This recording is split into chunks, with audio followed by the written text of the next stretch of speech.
నమస్తే. జిహెచ్ఎంసీ పరిధిలో వర్షాకాలం వచ్చిందంటే మొత్తం లోతట్టు ప్రాంతాలన్నీ కూడా నీట మునుగుతున్నటువంటి సందర్భాలు మనం చూస్తూ ఉన్నాం. కానీ ఈ సంవత్సరం మాత్రం ఖచ్చితంగా ప్రతి సంవత్సరంలో లాగానే ఈ సంవత్సరం కూడా మేము ముందస్తు చర్యలు తీసుకోబోతున్నాం అంటున్నారు మున్సిపల్ అధికారులు. మనతో పాటుగా ఎల్బీ నగర్ జోన్కు సంబంధించినటువంటి మున్సిపల్ అధికారులు ఉన్నారు. అశోక్ రెడ్డి, తిప్పర్తి యాదయ్య, అలాగే వివిధ సుజాత, మిగిలినటువంటి డిప్యూటీ కమిషనర్స్ కూడా ఉన్నారు. అసలు ఎస్సీ స్థాయిలో ఎలాంటి కార్యాచరణ రూపొందించబోతున్నారు, లోతట్టు ప్రాంతాలను ఎలా అక్కడ వాటర్ రాకుండా నివారించబోతున్నారు, ప్రజలకు ఎలాంటి సూచనలు చేయబోతున్నారు తెలుసుకునేటువంటి ప్రయత్నం చేద్దాం.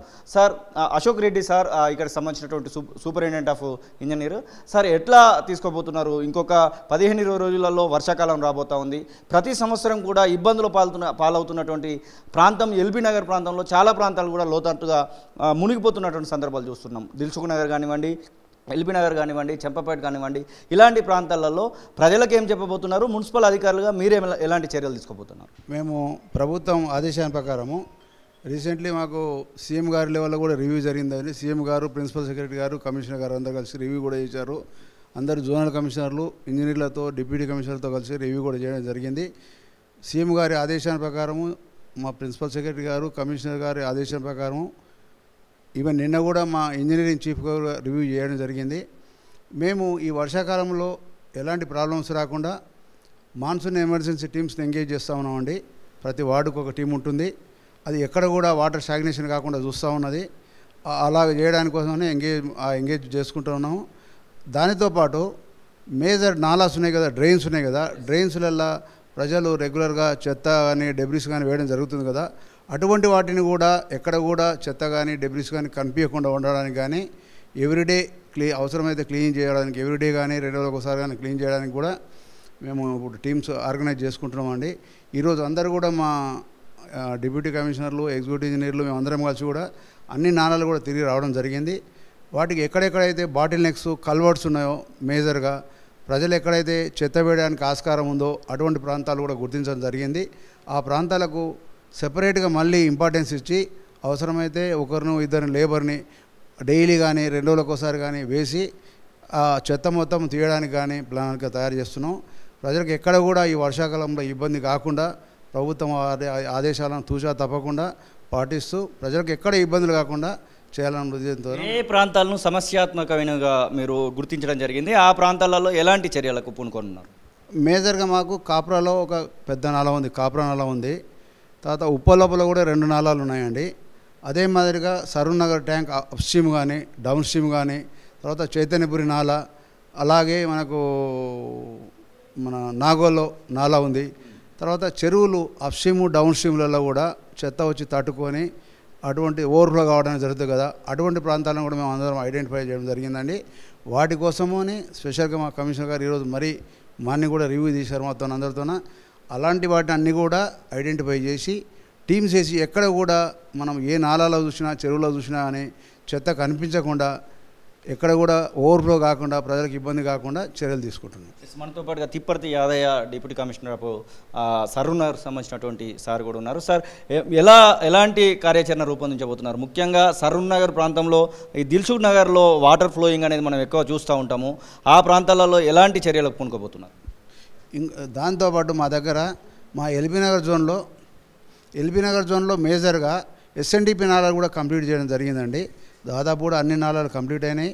కాబట్టి ఇంతకుముందు వచ్చినటువంటి ప్రాబ్లమ్స్ మనకి ఈసారి మనం చూడమండి. 99% అటువంటి ప్రాబ్లమ్స్ రావు. సరూర్ నగర్ ప్రాంతంలో ఇంతకుముందు మీరు అన్నట్టు చాలా ప్రాబ్లం ఉంటుండే. ఈసారి అటువంటి ప్రాబ్లమ్స్ రావండి. 99% రాకుండా మేము చర్యలు తీసుకుంటున్నాము. ప్రాబ్లమ్స్ రావు.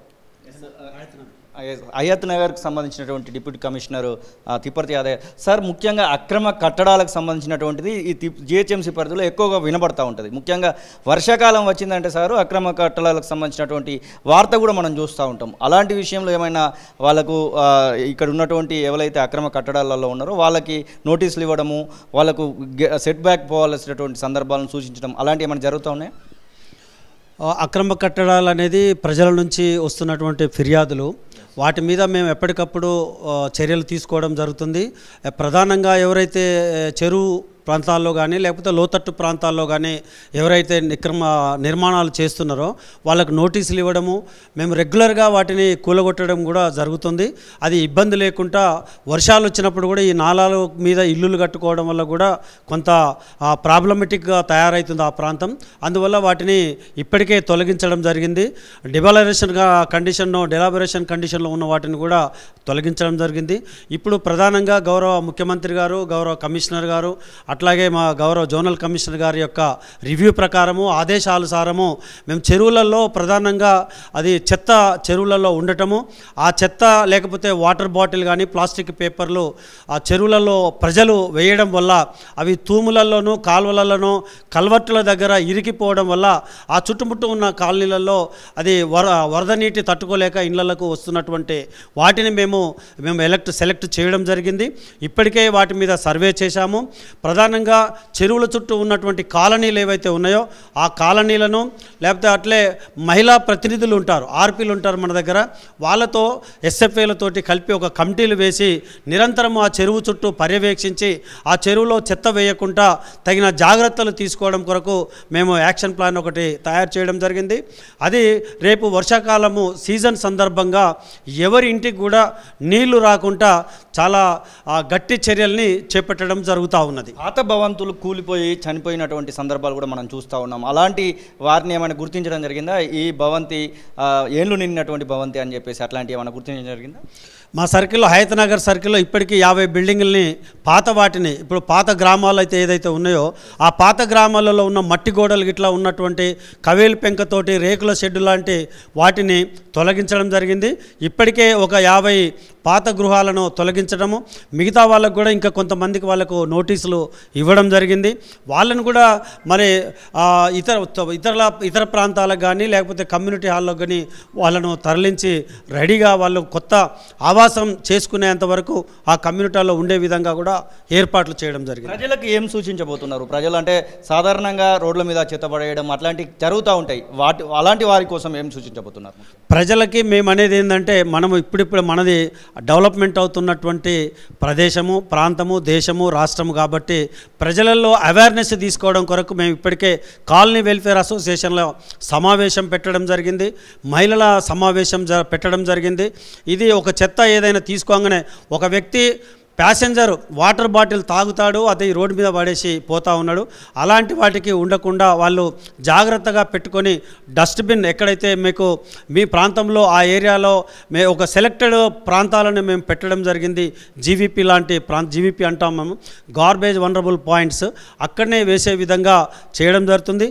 లేకపోతే వాళ్ళు వాటర్ తాగిన తర్వాత వాళ్ళ వెంబటి ఎట్లా ఒక బ్యాగ్ ఉంటుంది, ఆ బ్యాగ్లో వేసుకుపోయి ఇంటికి పోయిన తర్వాత ఇంటికి స్వచ్ఛ ఆటో వస్తుంది. ఆ స్వచ్ఛ ఆటోకి చెత్తను కానీ ఈ వాటర్ బాటిల్స్ కానీ ప్లాస్టిక్ కవర్స్ కానీ కుర్కురు ప్యాకెట్ కూడా తిని పిల్లలు బయట ఇస్తూ ఉంటారు. కాబట్టి అది బయట వేయకుండా ఇంటికి తీసుకెళ్ళి డస్ట్బిన్లో వేసుకుంటే మరుసటి రోజు శాట్ ఆటో ద్వారా దాన్ని మేము గార్బేజ్ని తీసుకుపోయి డంపింగ్ యార్డుకు ట్రాన్స్ఫర్ స్టేషన్ ద్వారా చేస్తామని మరి ప్రజలకు కూడా చెప్పడం జరిగింది. మేము ఇప్పటికే అన్ని కాలనీలలో మీటింగ్ పెట్టడం జరుగుతుంది, మహిళా ప్రతినిధులతోటి మీటింగ్ పెట్టడం జరుగుతుంది. స్కూళ్ళల్లో కూడా అవేర్నెస్, ఇప్పుడు సెలవులు కాబట్టి ఈ ప్రారంభం కాగానే సెలవులలో స్కూల్లో పిల్లలకు కూడా తీసుకొని ఈ విషయం అవేర్నెస్ చేస్తే ఆ పిల్లలు తల్లిదండ్రులకు చెప్తారు.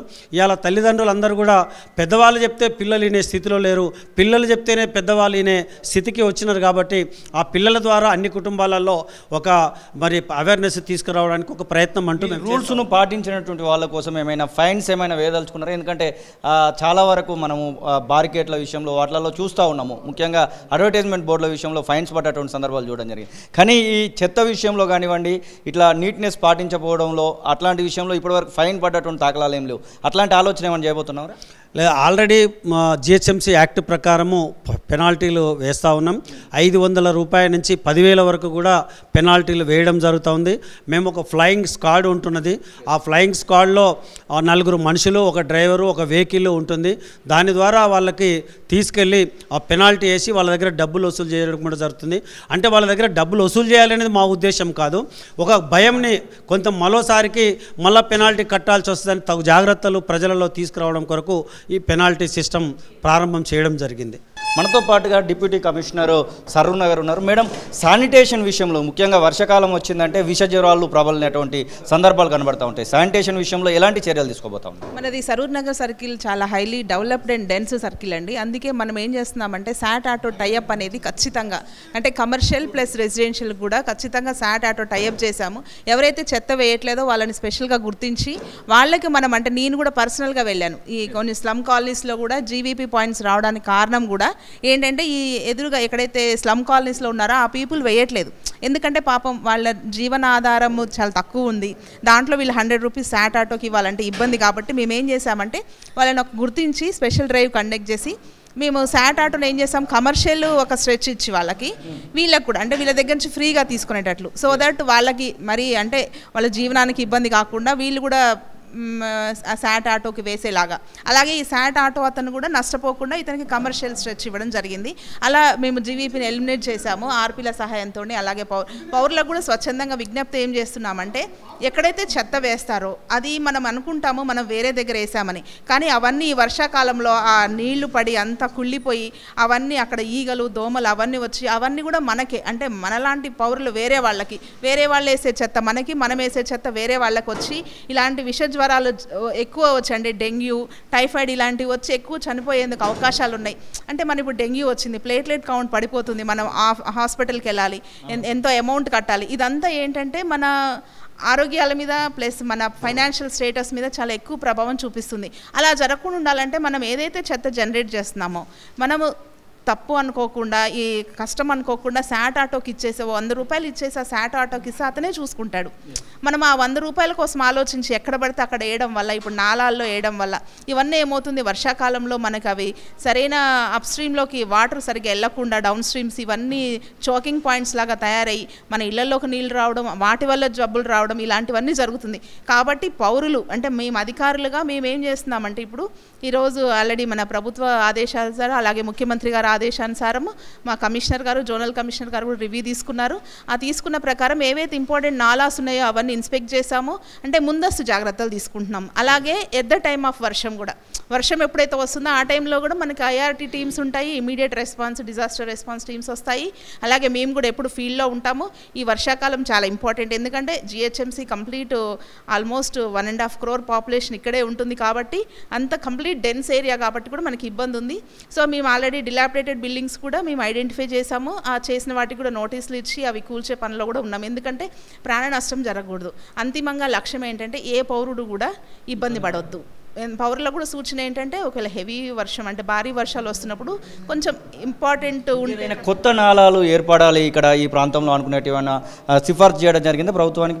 మీరు ఆల్రెడీ డెన్స్ కదండి మనది, ఉన్నాయి వాటిని మనం ప్రాపర్గా చూసుకొని ఆ పూడిక తీసేసుకొని, ఎందుకంటే ఎస్ఎన్డిపి అది ప్రాజెక్ట్ వచ్చింది కాబట్టి ఇప్పుడు మనకేం ఇబ్బంది లేదు. ఇక్కడ కొంచెం new Gaddiannaram colony, P&T colony అక్కడ కొంచెం ఇష్యూస్ ఉన్నాయి, అవి కూడా మేము రిజాల్వ్ చేస్తున్నాము. కాబట్టి ఈసారి ఏ విధమైన ఇబ్బందులు ఉండవని మేము ఆశిస్తున్నాం. మేము కూడా తగు జాగ్రత్తలతో సిద్ధంగా ఉన్నాం. Thank you. ఇది మున్సిపల్ అధికారులు తీసుకుంటున్నటువంటి చర్యలు. ఖచ్చితంగా ప్రజలు తమ బాధ్యతగా ఆ చెత్త విషయంలో కానివ్వండి, వారు ఉండాల్సినటువంటి విషయంలో వారి బాధ్యతగా వారు ఉంటే మాత్రం ఖచ్చితంగా ఈ వర్షాకాలంలో ఎలాంటి ఇబ్బంది కలగకుండా ముందుకు పోవచ్చనేటువంటి ఆశాభావాన్ని అయితే ఇక్కడ ఉన్నటువంటి అధికారులు తెలియజేస్తున్నటువంటి పరిస్థితి. కెమెరా పర్సన్ సతీష్తో శ్రీనివాస్, తొలి వెలుగు, హైదరాబాద్. అసలైన తొలి వెలుగు. ఫాలో వాట్సాప్ @తొలి వెలుగు official.